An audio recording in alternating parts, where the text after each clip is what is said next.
नमस्कार दोस्तों, मैं उत्कर्ष जायसवाल स्वागत करता हूं आपका आपके अपने ही चैनल शेयर मार्केट की चाल में। इससे पहले हम लोग आज का आईपीओ रिव्यू करें, आइए देख लेते हैं कुछ पिछले रिव्यूज जो हम लोगों ने करे। इससे पिछला रिव्यू क्रिजैक का, जिसमें आपको भी बहुत अच्छा गेन मिला होगा और आपको जान के बहुत ही खुशी होगी। मैंने भी अपना प्रॉफिट 30 से 31% पे बुक किया। आपको कितना प्रॉफिट हुआ ये आप कमेंट डाउन करके बता सकते हैं। 30 से 31% प्रॉफिट क्रिजैक जैसे आईपीओ में, जिसकी जीएमपी खुद 10 से 15% चल रही हो, उसमें बुक करना बहुत अच्छी बात है। आप लोगों ने क्या किया जरूर बताइएगा। आपको मैंने ये पहले ही बता दिया था कि आप 2 दिन वाला रूल हमेशा ध्यान रखिए। फिर से मैं आपको दोहरा देता हूँ, किसी भी आईपीओ को जिसको आपको लगता है कि वो अच्छा लिस्टिंग गेन प्रोवाइड कर सकता है, उसको आप एक दिन, फर्स्ट डे जिस दिन लिस्टिंग होती है उस दिन वो उतार चढ़ाव जरूर करेगा, पर आपको कॉन्फिडेंस लूज नहीं करना। आपको मार्केट वॉलेटिलिटी इतनी देगा कि आपको लगेगा कि इसको एग्जिट कर देते हैं, पर आपको उस पर भरोसा दिखाना है और आप फर्स्ट डे पर अच्छा लिस्टिंग गेन आप देखते रहिए। और फिर सेकेंड डे भी आप तब तक रुके रहिए जब तक आपको लगता नहीं है कि अब इसकी मतलब क्या, इसका मतलब ऊपर जा रहा है या नीचे जा रहा है। उसके बाद कोई भी डिसीजन जो बनाना है वो सेकेंड डे या थर्ड डे ही बनाइए। सेकेंड डे में क्रिजैक ने बहुत ही अच्छा 5 से 6% का जम दिया। एक अच्छे फर्स्ट डे के बाद एक सेकेंड डे भी उसका बहुत अच्छा गया, इसीलिए थर्ड डे पर अपन लोगों ने स्किप किया। थर्ड डे पर वो स्टार्ट तो अच्छा किया, उसके बाद डाउन आने लगा। अब आईपीओ लिस्टिंग के बाद एक बार पूरा गेन ले लेता है, उसके बाद उसका नीचे आना निश्चित है। तो आप ये ध्यान रखिए, आज वो जब बंद हुआ थर्ड डे की लिस्टिंग पर, वो 1.5% की लॉस पे बुक हुआ है। तो आपको ये ध्यान रखना है कि आप पहले दिन तो आप उसका वो देखिए, बस चलते रहने दीजिए मार्केट को। दूसरे दिन आप ये देखिए कि अब वो क्या ऊपर जाने की कोशिश कर रहा है या नीचे जा रहा है। अगर वो नीचे जा रहा है लगातार तो फिर उसको बुक कर लीजिए। अगर वो ऊपर बना रहता है तो आप स्किप कर सकते हैं थर्ड डे पर, क्योंकि आईपीओ एक स्टार्टिंग में एक बजिंग सेक्टर होता है जिसमें बहुत ज्यादा लोग ट्रेंड बेसिस पे बहुत लोग इन्वेस्ट करना चाहते हैं। इसलिए आपको जैसे ही उसमें लॉस दिखने लगे आप उसको बुक कर लीजिए। चलिए, ऐसी बहुत सारी चीजें आपको मेरी YouTube वीडियो में आने वाले समय में देखने को मिलेगी, पर मैंने इसीलिए आपको सब्सक्राइब करने के लिए अभी तक इसके लिए नहीं कहा, क्योंकि पहले मैं चाहता हूं कि आप कुछ प्रॉफिट देखें। जब आप प्रॉफिट देखेंगे तभी आपको मेरे पर भरोसा होगा, और जब भरोसा होगा तभी आप मेरे को फॉलो करेंगे। तो आइए देख लेते हैं आज का नया IPO. Smart work coworking spaces की आईपीओ डिटेल्स कुछ इस प्रकार है। ये आईपीओ 10 जुलाई से 14 जुलाई तक ओपन रहेगा। इसकी ये फेस वैल्यू 10 रुपए पर शेयर पे आ रहा है। इशू बैंड इसका 387 से 407 पर शेयर पर होने वाला है। लॉट साइज 36 शेयर का रहेगा। सेल टाइप पूरा फ्रेश इशू भी है और ऑफर फॉर सेल भी है। टोटल इशू प्राइस जो है वो 1,83,400 शेयर का है, जो कि मोटा मोटी 582 करोड़ का है। फ्रेश इशू जिसमें से 445 करोड़ का है और ऑफर फॉर सेल 137 करोड़ का है। आइए देख लेते हैं इसके रिजर्वेशंस पर। क्यूआईबी पोर्शन 50% का कोटा दिया गया है, रिटेल पोर्शन 35%, एनआईए पोर्शन 15%। इसकी आईपीओ की प्रोमोटर होल्डिंग देख लेते हैं। प्रोमोटर होल्डिंग इस समय 65.19% है और आईपीओ आने के बाद ये घट करके हो जाएगी 58.25%। आइए कंपनी के फाइनेंशियल्स देख लेते हैं।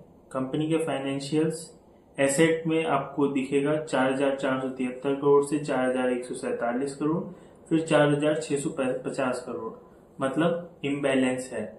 अगर इम्बैलेंस है तो घट बढ़ रहा है।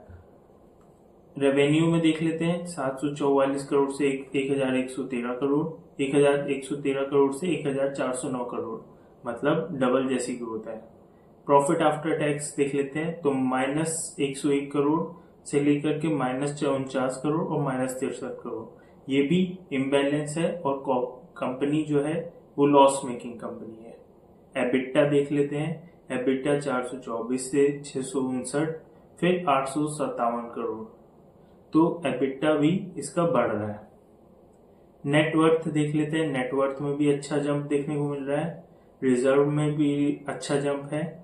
बाकी देख लें टोटल बोरिंग, टोटल बोरिंग भी इसकी कम हो रही है जो कंपनी के लिए अच्छी है, मतलब कंपनी अपना डेट रिडक्शन पे काम कर रही है। फिर भी देखा जाए तो इसका debt to debt equity ratio 2.9 है, और कोई भी कंपनी जो अच्छी होती है उसका डेट टू इक्विटी रेशियो हमेशा 1 से कम होना चाहिए। तो आइए देख लेते हैं इसकी आरओसी आरओई। आरओसी इसकी 42.30 है, डेट टू इक्विटी मैंने बताया बहुत ज्यादा 2.9 है, और एबिटा मार्जिन 62.39% है। आइए देख लेते हैं ये अपने आईपीओ से क्या करने वाली है। तो 114 करोड़ का जो इसका अपना मतलब फ्रेश इशू निकाला है, फ्रेश इशू में ये रीपेमेंट ऑफ देयर डेट करेगी, मतलब अपना डेट कम करेगी। और 225 करोड़ का जो है इन्होंने ऑफर फॉर सेल निकाला है, इसमें ये कैपिटल एक्सपेंडिचर पे इन्वेस्ट करेगी। आइए इनके पीयर्स के बारे में जान लेते हैं कि इनके कंपटीशन में कौन सा है। तो AWFIS स्पेस लिमिटेड सॉल्यूशंस जो अभी हाल फिलहाल में लिस्टेड कंपनी थी, जिसका PE 63.18 है। क्योंकि स्मार्ट वर्क ये जो आईपीओ आ रहा है इसका PE नेगेटिव है, इसलिए अभी हम लोग इसको कंपेयर नहीं कर सकते। तो आइए कंपनी के बारे में कुछ जान लेते हैं। मोटा मोटा कंपनी 2015 में इनकॉर्पोरेट हुई थी, इसको अपने ही सेक्टर में 10 साल हो चुके हैं। ये क्या करती है, तो ये जो भी बड़ी बड़ी कंपनियां या MNCs या छोटी भी कंपनियां, उनके लिए एक ऑफिस सॉल्यूशंस प्रोवाइड करती है। ऑफिस सॉल्यूशंस मतलब कि उनको ऑफिस बना बना के लीज या रेंट पे देती है। अब इसकी खास बात क्या है, ये एमिनिटीज भी आपको प्रोवाइड करती है। एमिनिटीज मतलब आपको ऑफिस में जिम भी, कुछ ऑफिसेज में जिम होते हैं, कुछ ऑफिसेज में लाइब्रेरी होती है, कुछ ऑफिसेज में मॉडर्न ऑफिसेज में कैफेज होते हैं, तो ये भी आपको प्रोवाइड करती है।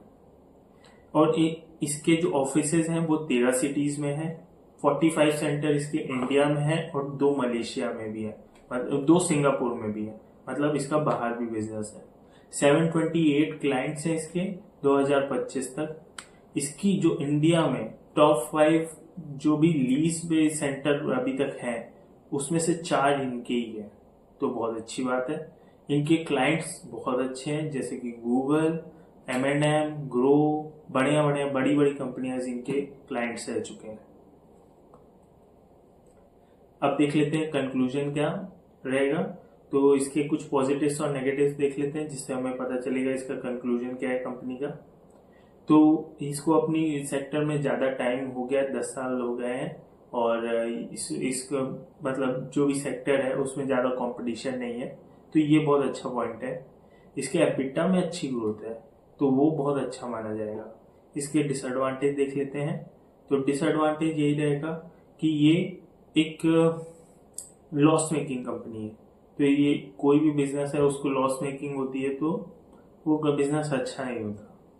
और मेरे को ये भी लगता है कि इसका डेट टू इक्विटी रेशियो 2.9 का है, मतलब उधारी बहुत ज्यादा है। ये अपने आईपीओ से जरूर उधारी कुछ कम करेगी, पर फिर भी उधारी बहुत ज्यादा मानी जाएगी।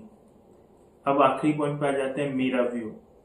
तो मेरा व्यू क्या रहने वाला है, उससे पहले देख लेते हैं जीएमपी क्या चल रही है, grey market premium. Grey market premium एक अंदाजा ही होता है, इसके भरोसे आप ना रहें। तो अभी जो ग्रे मार्केट प्रीमियम आज के डेट में चल रहा है वो है 7% तक। तो मेरे हिसाब से ये आजकल के समय में 5 से 10% ही आईपीओ में जीएमपी दिखा रहा है, तो एक ठीक ठाक मान सकते हैं। तो इसकी जीएमपी अच्छी है, वैल्यूएशन भी ओके है, सेक्टर में कंपटीशन थोड़ा सा लो है, debt to equity ratio high है और लॉस मेकिंग है। ये सब पॉइंट्स हैं जिसकी वजह से मेरा व्यू है इसमें अभी कुछ टाइम के लिए अवॉइड करना। आखिरी दिन देखेंगे कि इसका सब्सक्रिप्शन और इसके रेस्पॉन्स कैसे आता है, उसी हिसाब से मैं लास्ट दिन वीडियो बनाऊंगा कि आपको इसमें अप्लाई करना चाहिए या नहीं चाहिए। अभी तक के लिए मेरा इसमें ओपिनियन अवॉइड करिएगा। धन्यवाद।